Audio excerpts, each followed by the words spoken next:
அஸ்ஸலாமு அலைக்கும். இன்னைக்கு நம்ம வீட்லயே ரொம்ப ஈஸியா 2டே பொருள் வச்சு குல்ஃபி ஐஸ் செய்ய போறோம். எப்படி செய்யலான்னு பார்க்கலாம் வாங்க.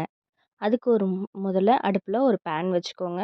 பேன்ல நான் 1/2 லிட்டர் மில்க் எடுத்திருக்கேன். ஃபுல் க்ரீம் மில்க் எடுத்திருக்கேன். உங்களுக்கு எவ்வளோ பால் தேவையோ அந்த அளவுக்கு சேர்த்துக்கோங்க. நான் 1/2 லிட்டர்ல ஃபுல் க்ரீம் மில்க் தான் எடுத்திருக்கேன். பாருங்க அத பேன்ல ஊத்திட்டு, பேன் கொஞ்சம் ஹீட் ஆகும்போது பாருங்க ஓரளவுக்கு சைடுல வரும். இந்த மாரி ஆடை வரும்போது ஆடையெல்லாம் எடுத்து எடுத்து விட்டு உள்ளே விட்டுட்டே வாங்க. நல்லா இந்த அளவுக்கு கொதி வரும் பாருங்க. இந்த அளவுக்கு லைட்டா ஆடை எடுத்துக்கிட்டே வரும். ஃபுல் ஆடை வந்தா கூட எடுத்து விட்டுக்கிட்டே தான் வரணும் பாருங்க. கொதி வருது. கொதி வரும்போது லைட்டா ஆடை சேர்ந்துக்கிட்டே இருக்கும். அந்த ஆடை சேர சேர நம்ம எடுத்து உள்ள விட்டுக்கிட்டே இருக்கணும். 2 நிமிஷத்துக்கு ஒரு வாட்டி கிளறி விட்டுக்கிட்டே இருக்கணும். இல்லாட்டி அடி பிடிச்சிரும். முக்கியமா அடுப்பு மீடியம் ஃப்ளேம்ல மட்டும் தான் இருக்கணும். அப்பதான் நல்லா வரும். இந்த ஃபுல் க்ரீம் மில்க்ல வந்து நல்லா டேஸ்ட்டா குல்ஃபியான செய்ய முடியும். பாருங்க இந்த அளவுக்கு செய்யுங்க. நல்லா ஆடை கொதிச்சு வருமா ஆடை பார்த்தீங்களா? எந்த அளவுக்கு சேர்ந்து வருது அது எல்லாத்தையும் எடுத்து எடுத்து உள்ள விட்டுக்கிட்டே இருங்க. அப்பதான் நம்ம இதில வந்து முக்கியமா கண்டன்ஸ் மில்க் சேர்க்கல. அப்புறம் கார்ன்ஃப்ளவர் மாவு சேர்க்கல. அதுக்கப்புறம் பால் பவுடர் எதுவுமே சேர்க்காம பால், சர்க்கரை வச்சு தான் நம்ம குல்ஃபி செய்ய போறோம். ஸோ, அதனால நம்ம ஆடைய தான் நம்ம இதில எடுத்து எடுத்து விட்டுக்கிட்டே வரணும். நல்லா கிளறி விட்டுக்கிட்டே இருங்க. இந்த அளவுக்கு கிளறிக்கிட்டே இருங்க.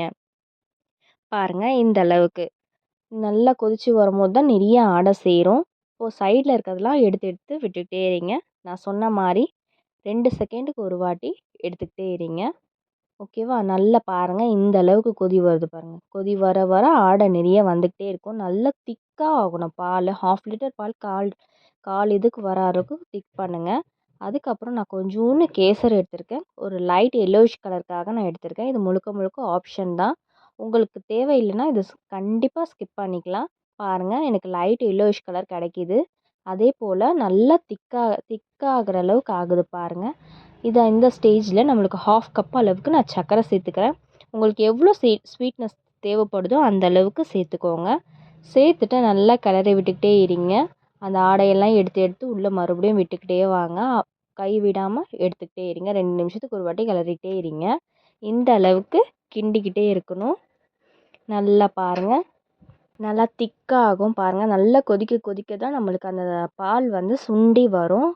நல்லா எல்லோயிஷ் கலர் வந்துச்சு பாருங்க. குல்ஃபி கலர் வந்துச்சு கேசர் போட்டதுனால. பாருங்கள் இந்த அளவுக்கு நல்லா கொதிச்சு கொதிச்சு வரணும்.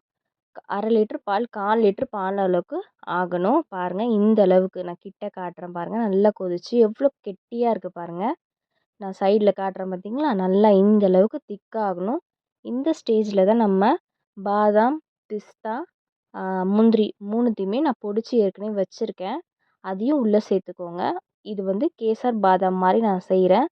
உங்களுக்கு எந்த நட்ஸ் உங்களுக்கு கிடைக்குதோ வீட்டில் இருக்கோ அந்த நட்ஸை மட்டும் நீங்கள் சேர்த்துக்கோங்க. நான் 3மே சேர்த்துருக்கேன்.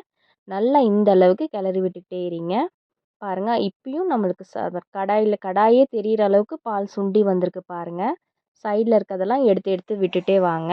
நல்லா கொதி வரும். நம்ம பாதாம், பிஸ்தா, முந்திரி எல்லாத்தையும் சேர்த்ததுக்கப்புறம் நட்ஸ் எல்லாத்தையும் போட்டதுக்கப்புறம் நல்லா கொதி வரும் பாருங்கள். இது லைட் கொதி இருக்கா நல்லா தள்ள தள்ளன்னு கொதிக்கும்.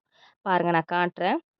இந்த அளவுக்கு நல்லா கெட்டியாகுது பாருங்கள். நல்லா கெட்டியாகும்போது பாருங்கள் நல்லா இந்த அளவுக்கு கிண்டிக்கிட்டே இருங்க. இந்த ஸ்டேஜ் ரொம்ப முக்கியமான ஸ்டேஜ். அடி பிடிக்கிறதுக்கு நிறைய சான்ஸ் இருக்குது. 90% சான்ஸ் நிறைய இருக்குது. கிண்டிக்கிட்டே இருங்க.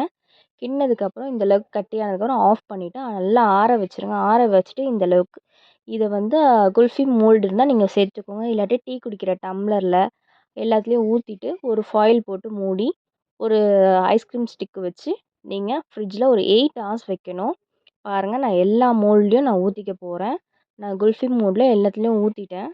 ஊற்றிட்டு எனக்கு 6 குல்ஃபி மோல்டில் கிடச்சிது. ஒரு டீ டம்ளரில் கிடச்சிது எனக்கு. நான் ஒரு 1/2 லிட்டர் பாலில் செஞ்சதுக்கே எனக்கு இவ்வளோ கிடச்சிருக்கு.